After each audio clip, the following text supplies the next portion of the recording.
आखिर एक विशाल गर्भवती बाघिन ने क्यों अपने ही जंगल के जानवरों को उठा कर फेंक दिया। उसने चंद ही मिनटों में जंगल को तबाह बर्बाद कर दिया। लेकिन जंगल पर अकेले राज करने वाली विशाल बाघिन क्यों अपने ही जानवरों को तबाह करने पर लगी है? इसके पीछे है एक बड़ी कहानी। एक ऐसा जंगल था जिसमें बेरहम रंगीन शेरों की सेना रहती थी। हंसते खेलते परिवारों को रंगीन शेरों की ये बेरहम सेना खेल मजाक में ही अपने मनोरंजन के लिए उन्हें खत्म कर देती थी। दूसरों के जीवन को तबाह करके इन्हें बड़ा मजा आता था। एक बार रंगीन शेरों का सरदार सफेद तेजा शेर अपने 2 सिपाहियों को विशाल बाघिन के जंगल भेजता है।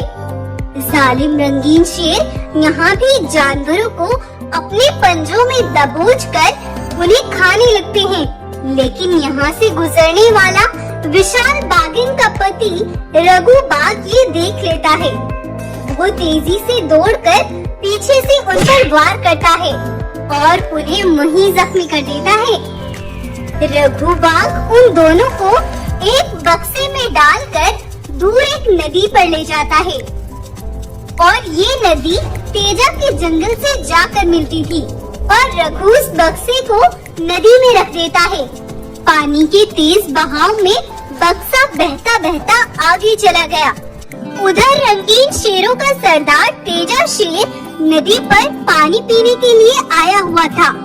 उसने एक बक्सा दूर से अपनी ओर आते देखा। वो बक्सा नदी के किनारे पर आकर रुक गया। तेजा ने जब उसे खोला तो उसे देखकर उसकी आंखें गुस्से से भर आई। उस बक्से में रघु ने एक पत्र भी भेजा था जिस पर लिखा था, तेरे जुल्मों के वार मेरे जंगल के जानवर नहीं सहेंगे तेजा। इस बार तो इनकी लाश भिजवा रहा हूँ। अगली बार ऐसा कुछ हुआ तो वहीं पहुंचकर सबको खत्म करवा दूंगा।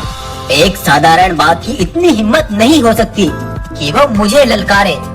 जरूर इसके पीछे कोई बड़ी ताकत है।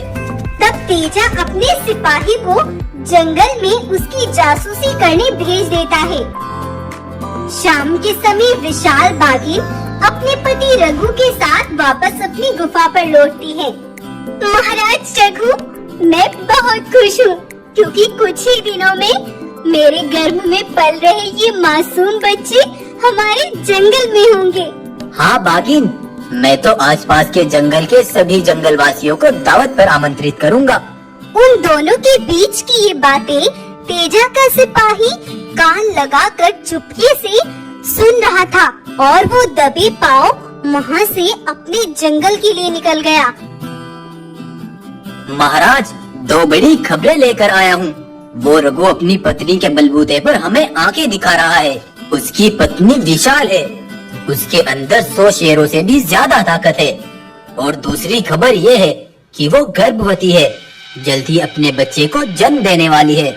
बहुत काम की खबर लाए हो। अब देखो मैं क्या करता हूँ।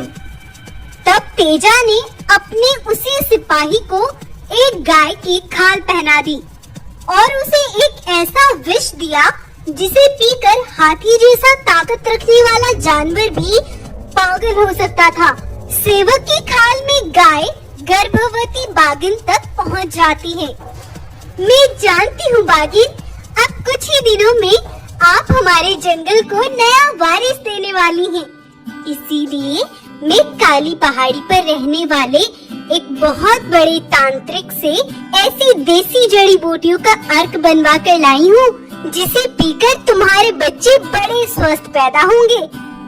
गाय वो अर्क एक बर्तन में डालकर बाघिन को दे देती है। गाय का लाया हुआ अर्क विशाल बाघिन पी लेती है और उसे पीते ही वो पागलों जैसी हरकतें करने लगती है। तो इस तरह पूरे जंगल को चलाने वाली विशाल बाघिन पागल हो गई थी और अपने ही जंगल के जानवरों को तबाह करने लगी। उसके सामने जो भी आता वो उसे तोड़कर आगे बढ़ रही थी।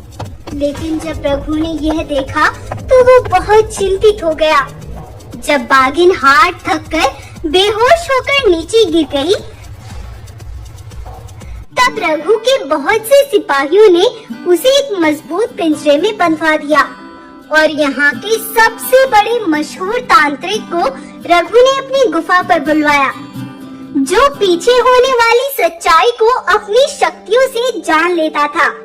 तांत्रिक ने अपनी शक्तियाँ बागिन पर छोड़ी और अपनी आंखें बंद कर ली। आंखें बंद करते ही तांत्रिक को वो सब दिख गया जो कि असल में बागिन के साथ हुआ था। मैं सब कुछ जान चुका हूँ जो विशाल बागिन के साथ हुआ है। यदि तुम भी सब कुछ देखना चाहते हो तो अपनी आंखें बंद करो। तांत्रिक उस पर एक शक्ति छोड़ता है और रघु अपनी आंखें बंद कर लेता है और रघु को तेजा का बनाया गया पूरा जाल दिख जाता है। नहीं नहीं नहीं, ऐसा नहीं हो सकता। उसने मेरी पत्नी के साथ साथ मासूम बच्चों पर भी जुल्म किया है जो अभी इस दुनिया में भी नहीं आए थे। मैं उसे जिंदा नहीं छोड़ूंगा। रघु अकेले ही वहाँ से तेजा के जंगल के लिए निकल गया और जाकर तेजा के सिपाहियों से लड़ने लगा, लेकिन वो रघु को एक ही बार में खत्म कर देते हैं। इधर तांत्रिक और सिपाहियों ने अपनी मालकिन विशाल बागिन की बहुत देखभाल की। विशाल बागिन ने इसी हालत में 3 बच्चों को भी जन्म दिया, लेकिन ये बच्चे उस विष के असर से मर चुके थे। तांत्रिक और सिपाहियों ने कई महीनों तक उसका इलाज किया और विशाल बागिन अब बिल्कुल ठीक हो गई थी। बागिन को वो सब याद आ गया जो उसके साथ किया गया था। लेकिन तांत्रिक, मेरे पति रघु कहाँ गए? सच्चाई जानने के बाद रघु अकेले ही उन रंगीन शेरों से लड़ने चला गया और उन्होंने रघु को नहीं, मेरे बेकसूर पति और बच्चों को उन्होंने बड़ी बेदर्दी की मौत दी है, लेकिन अब वो मेरे वार से बच नहीं पाएंगे। बागिन गुस्से से वहाँ से चल देती है और तेजा के जंगल पहुंचकर उन पर एक एक पर वार करने लगती है और सबको खून से नहला देती है। विशाल बागिन अपने बच्चों और पति का बदला पूरा करके फिर से अपने जंगल को संभाल लेती है।